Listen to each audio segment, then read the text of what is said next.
Hi friends, இப்போ நம்ம வெளில போகலாம். எங்கே போகிறோன்னா போய் வெஜிடபிள்லாம் கொஞ்சம் வாங்கிட்டு வரலாம். எதுக்குன்னா சண்டே சமையல். ஓகேவா? இன்னைக்கு வந்து ஆடி அமாவாசை. ஃப்ரெண்ட்ஸ், இது காலையில் எந்திரிச்சு டீ குடிச்சது. பக்கத்து வீட்டு பாப்பா கூட சமைக்கிறோம். என்ன நான் சமைக்க போகிறேன் வந்துடுவான் எங்கள் வீட்டுக்கு. ஓகேவா?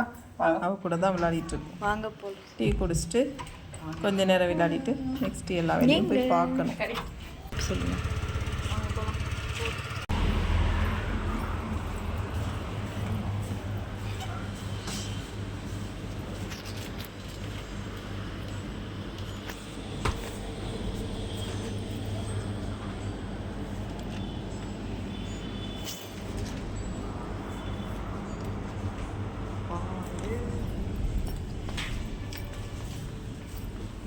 Need a shampoo.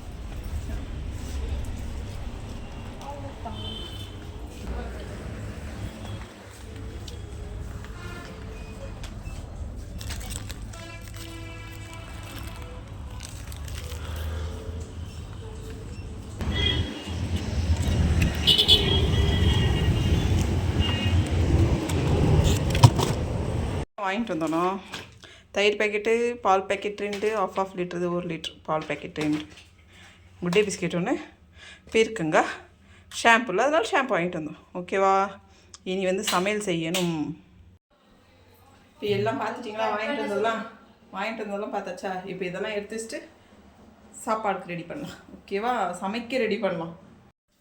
ஓகேவா? பருப்பு எடுத்தாச்சு. இப்போ சாம்பாருக்கு என்னென்ன பருப்பு நான் போடுறேன்னு பாருங்கள். பார்த்துட்டு பிகினர்ஸாக இருந்தீங்கன்னா கண்டிப்பாக இந்த மாதிரி செஞ்சு பாருங்கள், டேஸ்ட்டாகவும் இருக்கும். அப்புறம் வந்து இந்த பருப்பு கொஞ்சம் ரேட் ஜாஸ்தியாக இருக்கும்ல, துவரம் பருப்பு, அதனால் அது கொஞ்சம் மிக்ஸ் பண்ணி செஞ்சிங்கன்னா அப்புறம் நல்லாயிருக்கும். ஓகேவா? அதனால தான் எந்தெந்த பருப்புன்னு சொல்கிறேன். ஈஸியாக செஞ்சிடலாம், சீக்கிரமாகவும் செய்யலாம். பேச்சுலர்ஸ்லாம் கேட்டிங்களா நிறைய பேர், அக்கா சாம்பாரில் எப்படிக்கா 1 ஹவரில் சாப்பாடு செய்வீங்க? 1 ஹவரில் நான் சாப்பாடு செய்கிறேன் பாருங்கள். இப்போ டைம் அது தெரியுமா? 1 மணி இருக்கும் கரெக்டாக ஒரு 2:30க்குலாம் செஞ்சுருவேன். ஏன்னா சாம்பார் ரைஸு ஒரு பொரியல் மட்டும் செய்ய மாட்டேன். சாம்பார் ரைஸு 2 பொரியல், பூரியும் பாயாசம். இது வந்து நேற்று லைவ்ல கேட்டவங்களுக்காக இது திருப்பி ரிட்டர்ன் பண்ணிட்டு இருக்கேன். சரிங்களா? பாருங்க. இது வந்து துவரம்பருப்பு. தெரியலன்னு நினைக்கிறேன், கொஞ்சம் கிட்டே காமிங்க. துவரம்பருப்பு பாருங்க. நீங்களாம் அதுக்கு மெஷரிங் கப்ஸ் எல்லாம் வச்சிருப்பாங்க நிறைய பேர். நான் மெஷரிங் கப்லாம் வைக்க மாட்டேன். என்னோட கையில ஒரு கை துவரம்பருப்பு போடுது. ஓகேவா? நெக்ஸ்ட் வந்து இது பாசிப்பருப்பு. இதுவும் ஒரு கை அளவு தான் போடுவேன், பார்த்துக்கோங்க. தெரியுதா?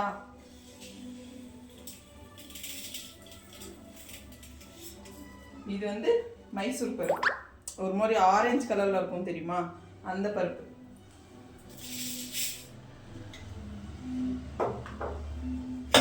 நான் வந்து 4 பேருக்கு இந்த குவான்டிட்டி எடுத்திருக்கேன். சரிங்களா? இவ்வளோதான் எடுத்துருக்கேன் பருப்பு. துவரம் பருப்பு ஒரு கை, பாசி பருப்பு ஒரு கை, அப்புறம் மைசூர் பருப்பு ஒரு கை. 3 பாருங்க, 3 சேர்த்து ஒரு கை 3 கை எடுத்திருக்கேன். அதாவது என்னோட கையில். ஓகேவா? இது வந்து வாஷ் பண்ணிட்டாச்சு. இது வந்து குடிக்கிற தண்ணி தாங்க. என்னடா இது தண்ணி தனியாக எடுத்து வச்சுருக்கேன்னு கேட்காதீங்க. இது குடிக்கிற தண்ணி தான். சமைக்கிறதுக்கு முன்னாடி ஒரு பாத்திரம் ஃபுல்லாக நான் தண்ணி எடுத்து வச்சுக்குவேன். ஏன்னா உங்கள் முன்னாடி தான் வைக்கிறேன். எதுவுமே எக்ஸ்ட்ரா பருப்பெல்லாம் போடலை, அதே அளவு தான் போட்டிருக்கேன். ட்ரை பண்ணி பாருங்கள் மறக்காமல். அதுக்கு வந்து 2 தக்காளி தான். 3 கை பருப்புக்கு 2 தக்காளி தான் போடுறேன் பாருங்க, தக்காளி சைஸ். ஓகேவா? 2 தக்காளி வாஷ் பண்ணி எடுத்துட்டு வந்தாச்சு. நம்ம கட் பண்ணிக்கலாம். தக்காளி கட் பண்ணுறப்போ எல்லாருமே இந்த மேல் அந்த இது கட் பண்ணுவீங்கன்னு நான் நினைக்கிறேன். நான் கட் பண்ணேன். சரிங்களா? கட் பண்ணிட்டு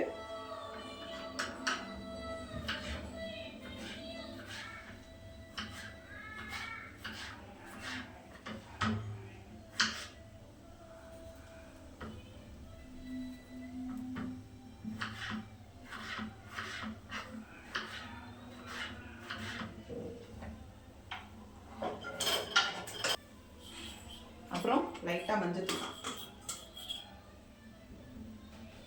சும்மா லைட்டாக சாம்பார் தாளிக்கிறப்ப நான் திருப்பி போடுவேன், அதனால சும்மா லைட்டாக போடுவேன்.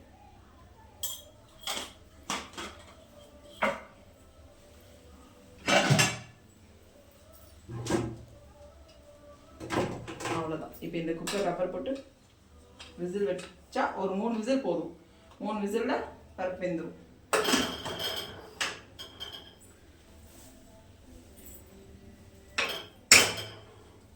தாளிக்கிறதுக்கு இப்போ நம்ம கட் பண்ணிக்கலாம். இதுக்கு தண்ணி ஊற்றிக்கலாம். இந்த ரைஸ் வந்து கொஞ்சம் அது ரைஸ் டிபெண்ட் பண்ணி இருக்குங்க தண்ணி, சரியா?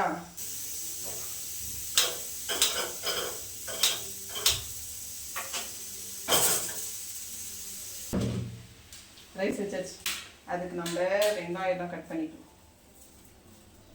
இன்னைக்கு வந்து கத்திரிக்காய் சாம்பார் தான் பண்ண போகிறேன். ஒரு வெங்காயம், 10 பல்லு பூண்டு, வெங்காயம்லாம் தோல் உரிச்சு வச்சாச்சு. பருப்பு விசில் வரலக்கா, விசில் வராமே எங்ககிட்ட காமிச்சிட்டீங்கன்னு சொல்லாதீங்க. பாருங்க விசில் வந்துருச்சு. ஓகேவா? இது வந்து 3வது விசில். அவ்வளோதான், பருப்பு ரெடி ஆயிடுச்சு. அந்த பக்கம் ரைஸ் வச்சுருக்கேன், அதுவும் விசில் வந்துடும். இதை ஆஃப் பண்ணிக்கலாம். இப்போ நம்ம சாம்பார் தாளிக்கலாம். விசில் வந்துருச்சு குக்கர். பாருங்க, நான் போய் காமிச்சிருந்தேன். விசில் வந்துருச்சு, எடுத்து வச்சிட்டேன். அது ரைஸ் வந்து இப்போ விசில் வரப்போகுது. அதுக்குள்ள நம்ம சாம்பார் தாளிச்சிடணும். கடாய் வச்சிருக்கேன், சரியா? என்னென்ன வேணுமோ அதெல்லாம் எடுக்கிறேன். அது இன்னும் எண்ணெய் கூட ஊற்றலை. இப்போ எண்ணெய் ஊற்றுறேன். எனக்கு எவ்வளோ ஊற்றணும்னு தெரியும். நீங்கள் வந்து ஒரு 2 ஸ்பூன் ஊற்றிக்கோங்க போதும். சாம்பார் தாளிக்கிறதுக்கு 2 ஸ்பூன். எனக்கு சூடாயிடுச்சு. கடுகு போட்டுக்கலாம். ஒரு 1/2 ஸ்பூன் போதும். இந்த ஸ்பூனில் ஒரு 1/2 ஸ்பூன் போதும். அப்புறம் ஜீரகம், இது ஒரு 1/2 ஸ்பூன் போதும். அப்புறம் வெங்காயம், பூண்டு, கருவேப்பிலை எல்லாம் எடுத்து வச்சுருக்கேன். இப்போ வந்து கருவேப்பிலை போடணும். கடுகு போட்டாச்சு, ஜீரகம் போட்டாச்சு, கருவேப்பிலை வச்சு,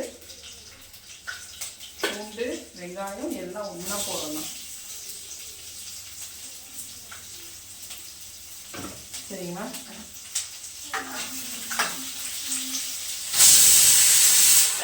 ரைஸ் வந்துடுச்சு. வெங்காயம் பாருங்க ஃப்ரை ஆகும். அது இன்னும் கொஞ்சம் ஃப்ரை ஆகும். அதுக்கு நம்ம உப்பு போடணும். வெங்காயம் ஃப்ரை ஆகிறதுக்கு நீங்கள் உப்பு போட்டிங்கன்னா சீக்கிரமாக ஃப்ரை ஆகிடும். நான் வந்து சாம்பாருக்கும் எவ்வளோ வேணுமோ அவ்வளோ போட்டுக்கிறேன். இந்த ஸ்பூனில் 2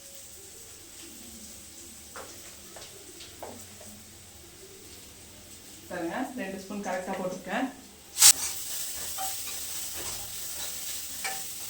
நம்ம அந்த உப்பெல்லாம் போடுறதுலேயே வெங்காயம் ஃப்ரை ஆகிருக்கும். இப்போ 3 கத்திரிக்காய் கட் பண்ணி வச்சுருக்கேன். பாருங்க, இந்த மாதிரி நீட்டாக கட் பண்ணிக்கலாம். நம்மளுக்கு எந்த ஷேப் வேணுமோ நம்ம அந்த மாதிரி கட் பண்ணிக்கலாம். யாரும் ஒன்றும் திட்ட போகிறது 3 நிமிஷம் வந்துச்சு. யாரும் ஒன்றும் திட்ட மாட்டாங்க. நம்மளுக்கு எப்படி பிடிக்கும் நம்ம அப்படி சாப்பிடலாம். ஓகேவா? நான் வந்து இப்படி போட்டுருக்கேன், சரிங்களா? உங்களுக்கு எப்படி வேணுமோ நீங்கள் அது போட்டு வாஷ் பண்ணி போடணும்.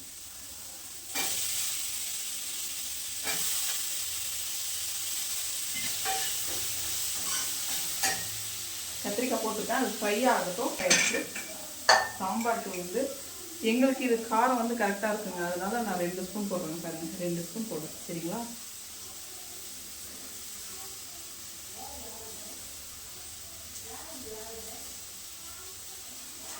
ரெண்டே 1 ஸ்பூன் போட்டிருக்கேன்.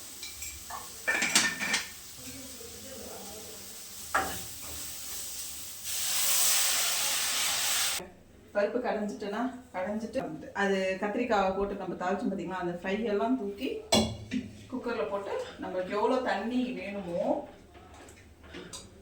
பாருங்க. எங்களுக்கு இந்த அளவுக்கு இருந்தால் போதும் தண்ணியாக. எங்களுக்கு வந்து ரொம்பவும் தண்ணியாக இருந்தால் நாங்கள் சாப்பிட மாட்டோம். இவ்வளோ இருந்தால் போதும். போட்டுட்டு பாருங்க, புளி இவ்வளோ தான் போட்டிருக்கேன். இது வந்து சும்மா ஒரு 1/4 கிளாஸ் தண்ணி ஊற்றிருக்கேன். இது நல்லா கரைச்சிட்டு எனக்கு இந்த அளவுக்கு புளிப்பு இருந்தால் போதும். ரொம்ப புளிப்பு இருந்தால் எங்கள் வீட்டில் சாப்பிட மாட்டாங்க. அதனால் எனக்கு இந்த அளவுக்கு புளிப்பு போதும். கரெக்டாக இவ்வளோ எடுத்துருக்கேன். பாருங்கள், அந்த புளியை காமிக்கிறோம். எங்கள் பக்கத்து குட்டி வளர்ந்துருக்கு. இவ்வளோ புளி போதும். ஒரு லெமன் சைஸ் எல்லாம் கூட கிடையாது, கொஞ்சோண்டு தான். அவ்வளோ போதும். கரைச்சி ஊற்றுறேன். ஊற்றிட்டு அக்கா என்னக்கா சாம்பார் வந்து குக்கர்லேயே தாளிக்கிறீங்க? இது வந்து கேஸ் ரொம்ப மீதி ஆகும். அப்புறம் வந்து வேலை வந்து ஃபாஸ்ட்டாக ஆகும். புளி கரைச்சியாச்சு. சொல்லு.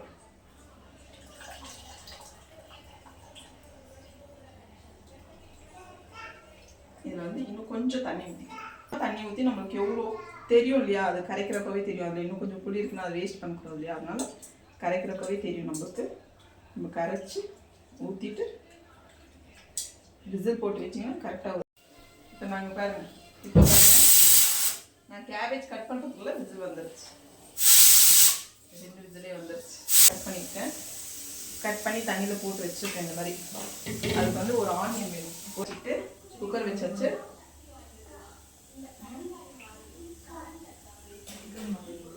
இதுக்கு வந்து 2 டேபிள் ஸ்பூன் எண்ணெய் ஊற்றிருக்கேன்.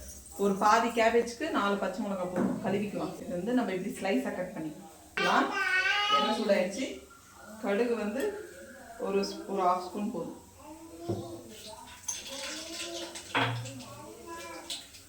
லைட்டாக கடலைப்பருப்பு போட்டுக்கோங்க. கடலைப்பருப்பு வந்து இவ்வளோ போட்டால் போதும். இவ்வளோ போட்டுக்கிறேன். வெங்காயம், கருவேப்பிலை, பச்சை மிளகாய் இது எல்லாமே போட்டு ஃப்ரை பண்ணிக்குவோம். அது ஃப்ரை ஆயிடுச்சு. உளுந்தும் கடலைப்பருப்பும் ஃப்ரை ஆயிடுச்சு.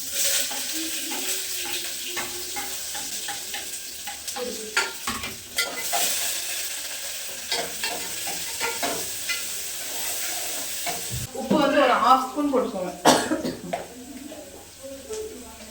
நான் இதில் வந்து 1/2 ஸ்பூன் போடுவேன். சரிங்களா? ஏன்னா கரெக்டாக இருக்கும். இப்போ நம்ம கேபேஜ் கட் பண்ணி தண்ணியில் போட்டு வச்சுருக்கோம். அது போட்டுக்கோங்க.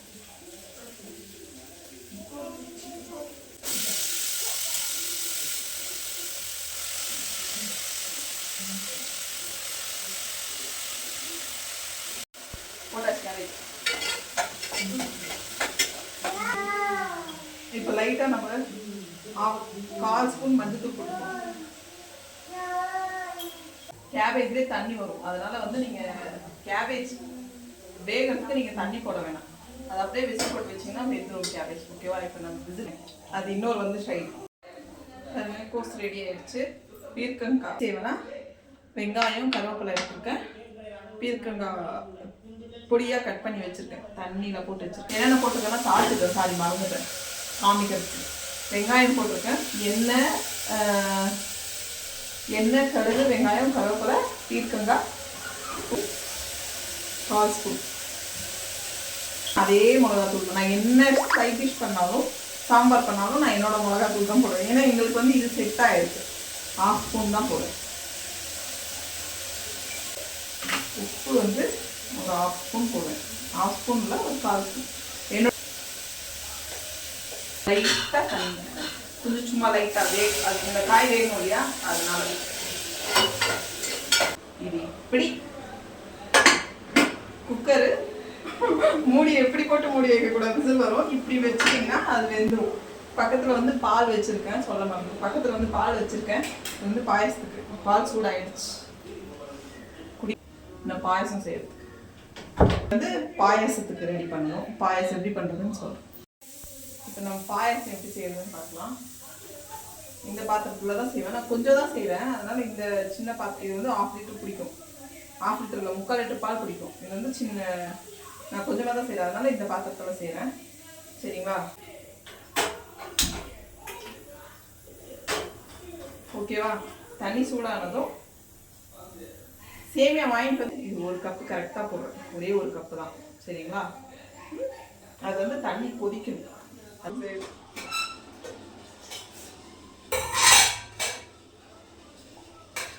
தண்ணி கொதிச்சுட்டு. சரிங்களா? நம்ம இந்த சேமியா போட்டுருவோம். நான் சக்கரை போட மாட்டேன். அது சேமியா வெந்ததுக்கப்புறம் நம்ம சக்கரை போட்டால் கொஞ்சம் ஈஸியாக இருக்கும். ஒரு 10 நிமிஷம் போதும். அது சேமியா வேகிறதுக்கு வந்து ஒரு 10 மினிட்ஸ் 9 மினிட்ஸ் போதும். வெந்துடும். வெந்ததுக்கப்புறம் நம்ம சக்கரை போட்டு ஒரு 2 செகண்ட் வச்சுட்டு அடுப்பு மேலேயே ஒரு 2 நிமிஷம் வச்சுட்டு திருப்பி இறக்கி வச்சுட்டு அது ஆறுனதும் பால் ஊற்றுனா சேமியா பாயசம் முடிஞ்சிருச்சு. அது மூடி வச்சிடாதீங்க. மூடி வச்சிட்டிங்கன்னா பொங்கிடும். அதனால பக்கத்துலேயே இருந்து இந்த மாதிரி கலரி விட்டுக்கிட்டே இருந்தீங்கன்னா பொங்காமல் இருக்கும். சரிங்களா? நான் வந்து ஃப்ரை பண்ணுறதுக்கு வந்து வெறும் நெய்யும் முந்திரி பருப்பு மட்டும் போட்டு ஃப்ரை பண்ணி இதில் ஊற்றுவேன். அது ஆறுனதுக்கப்புறம் பால் போட்டுட்டு அதுக்கப்புறம் நெய்யில் முந்திரி பருப்பு நமக்கு எவ்வளோ வேணுமோ அவ்வளோ போட்டுட்டு ஃப்ரை பண்ணி போட்டுருவேன். அதுக்கப்புறம் கொஞ்ச நேரம் ஆறுனதுக்கப்புறம் பூரி செஞ்சு சாப்பிடலாம். இவ்வளோ நம்ம. சரிங்களா? வெந்துருச்சு. ஆஃப் பண்ணிடலாம் நம்ம ஸ்டவ். இன்னும் ஒரு 2 நிமிஷம் கழிச்சு சக்கரை போடுவேன். சரிங்களா? இன்னும் 2 நிமிஷம் கழிச்சு சக்கரை போட்டுட்டு இறக்கி கீழே வச்சுட்டு ஒரு ஆறுனதுக்கப்புறம் பால் போட்டுருவேன். பால் வந்து சூடு பண்ணி வச்சுருக்கேன். இது ஆறுனதும் பால் ஊற்றுவேன். ஆறட்டும். அதுக்குள்ளே எனக்கு கொஞ்சம் வேலை இருக்குது. பூரிக்கு மாவு பிசையணும். பாருங்க, மாவை எடுத்து வச்சுருக்கேன். ஒரு ஒரு கப் எடுத்து வச்சிருப்பேன், அவ்வளோதான். சரிங்களா? அதில் வந்து லைட்டாக உப்பு போட்டுக்கலாம். உப்பு வந்து நான் கையிலே எடுக்கிறேன் பாருங்க. பூரி நாங்கள் வந்து பாயாசத்தை சாப்பிட்றதுனால உப்பு வந்து லைட்டாக தான் போடணும். நான் லைட்டாக தான் போடுறேன். இப்போ இது வந்து நம்ம தண்ணி விட்டு பிசைஞ்சு பூரி பதத்துக்கு பிசைய வரும் தானே மாவு, அந்த மாதிரி பிசைஞ்சு வச்சுக்கோங்க. ஹாய் ஃப்ரெண்ட்ஸ், சாப்பாடெல்லாம் முடிஞ்சிருச்சு, எல்லாமே செஞ்சாச்சு. இப்போ என்ன செஞ்சுருக்கோம் ஸ்டார்டிங்லேருந்து பார்த்துக்கலாம் ஒரு வாட்டி. ரைஸ் வச்சாச்சு, கோஸ் பொரியல், இப்படி தான் கடலைப்பருப்பு உளுந்தெல்லாம் போட்டு செஞ்சது. இது வந்து பீர்க்கங்காய் பொரியல், இது வந்து சேமியா பாயாசம். அப்புறம் இன்னும் சாம்பார் போடல, சாம்பார் போட்டுறேன்.